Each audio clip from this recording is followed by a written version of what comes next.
Assalamualaikum, kita mulai kuliah pagi ini dengan sistem biaya standar, selisih standar di halaman 104. Ya. Kita mulai di halaman 105, langsung masuk ke contoh soal. Itu menghitung kos itu biaya ya, maksudnya di sini tulisnya kos kayak kos-kosan ya. COST biaya atau beban ya. Kos barang dengan standar ya. Rumusnya di situ kos barang jadi sama dengan kuantitas barang kali harga standarnya.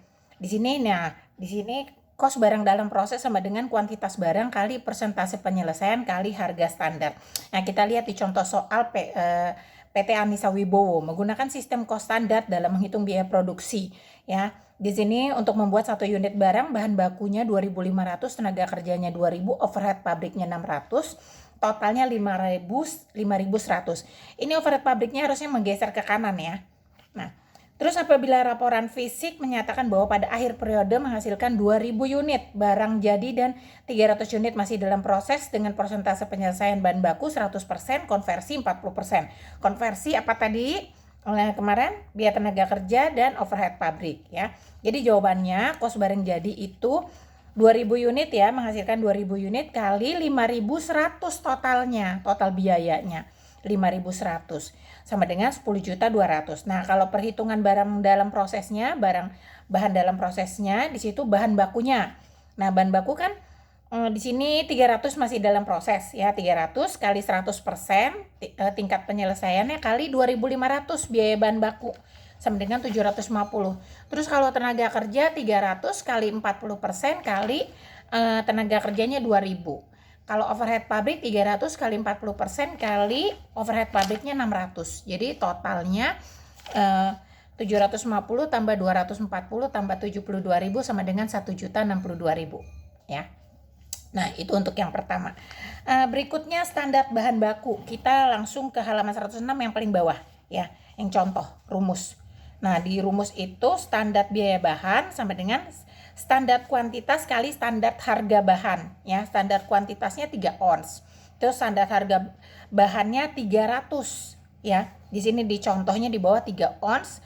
Terus standar harga bahannya 300. Jadinya 3 ons kali 300 rupiah sama dengan 900. Ditulisin aja di samping rumus ya. Standar kuantitas di bawah kuantitasnya tulis 3 ons. Terus kalikan standar harga bahan, di bawahnya tulis di bawah standar harga bahan Rp 300 ya, sama dengan jadi 900, Rp 900 ya. Di rumusnya aja dikasih coret-coretan ya. Jadi di sampingnya standar harga bahan kasih sama dengan Rp 900 gitu ya. Nah, lanjut halaman 107. Halaman 107 itu ada masuk ke standar biaya tenaga kerja ya. Di sini rumusnya standar biaya tenaga kerja sama dengan standar jam kali standar tarif upah. Nah, di contohnya di bawah nih ya. Jamnya ada 2 jam ya, standar. Standar tarif upahnya 1.500. Jadi 2 kali 1.500 sama dengan 3.000 ya, sama dengan Rp 3.000. Bikin di samping. Jadi standar jam di rumusnya di bawahnya tulis 2 ya, 2 jam. Terus kali standar tarif upah di bawahnya tulis Rp 1.500. Terus sama dengan Rp 3.000 ditulis ya. Nah, terus dibalik halaman 108. Halaman 108 ya, selisih biaya bahan baku di sini ya. Nah, selisih biaya bahan baku di sini ya. Contohnya PT Hamzah Wibowo menggunakan sistem kos standar bahan baku 1 tablet sama dengan 2 mg sama dengan 200. Sedangkan pada periode bulan ini perusahaan memproduksi tablet sebanyak 900 butir tablet dengan biaya sesungguhnya 340.000. Nah, itu biaya sesungguhnya. Nah, di sini hitunglah selisih biaya bahan baku untuk kasus tersebut. Rumusnya tadi di samping halaman 107, selisih standar sama dengan biaya sesungguhnya dikurang biaya standar ya. Biaya sesungguhnya itu kita lihat ya, standar biaya bahan bakunya kan 2 kali 200, 2 mg kali 200 sama dengan 400. Biaya standar untuk seluruh produk 900 butir tablet adalah 900 kali 400 sama dengan 3.360. Nah, selisih biaya bahan adalah biaya standarnya 340.000, di 340.000-nya di atasnya tulisin biaya standar di buku kalian ya. Lalu dikurang 360.000 itu tulis di atasnya 360 itu biaya sesungguhnya ya, sama dengan 20.000. Nah, kalau misalnya biaya standarnya lebih kecil daripada biaya sesungguhnya yang kita pakai, berarti itu menguntungkan ya. Jadi biaya sesungguhnya yang dipakai tuh biaya standar di sini. Biaya standarnya biaya terbalik Ibu. 340.000 itu biaya sesungguhnya. 360 itu biaya standar. Jadi berarti biaya standarnya lebih besar daripada biaya sesungguhnya. 20.000 selisihnya. Jadi berarti itu favorable, menguntungkan karena biaya sesungguhnya lebih kecil. Nih Ibu terbalik nandainnya.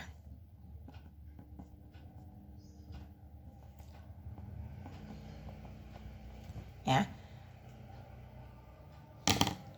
Jadinya karena biaya sesungguhnya lebih kecil daripada biaya standar, jadi tandain di sampingnya, di samping 20.000 itu F, unfavorable, favorable atau menguntungkan. Jadi buka kurung F, tutup kurung ya, maksudnya favorable atau menguntungkan. Di sini ditulis selisih hemat ya, favorable. Kalau selisih hemat tuh kayaknya gimana gitu ya, jadul banget istilahnya. Ya, terus masih halaman 108, kita geser ke bawah. Di sini rumusnya selisih harga sama dengan harga standar dikurang harga sesungguhnya dikurang harga standar dikalikan kuantitas sesungguhnya. Ya, kita masuk ke contoh soal yang di bawahnya. Bila biaya standar satu tablet adalah 2 mg at 1 mg 200 dan ternyata perusahaan membeli bahannya nih bukan 2.000 ya, tetapi 1.000, bukan 200 tetapi 1.000 diganti coret jadi 1.000 mg dengan harga 210 per miligram. Maka selisih harga bahan dibeli dapat dihitung sebagai berikut. Harga standarnya tadi berapa? 210 dikurang harga sesungguhnya 210, terus harga standarnya kan 200 ya, kalikan 2.000. 2.000 itu 1.000 dikali 2 mg ya. 1.000 mg dikali 2 mg sama dengan 2.000 ya. Terus di sini berarti 10 kali 2.000 sama dengan 20.000. Nah, yang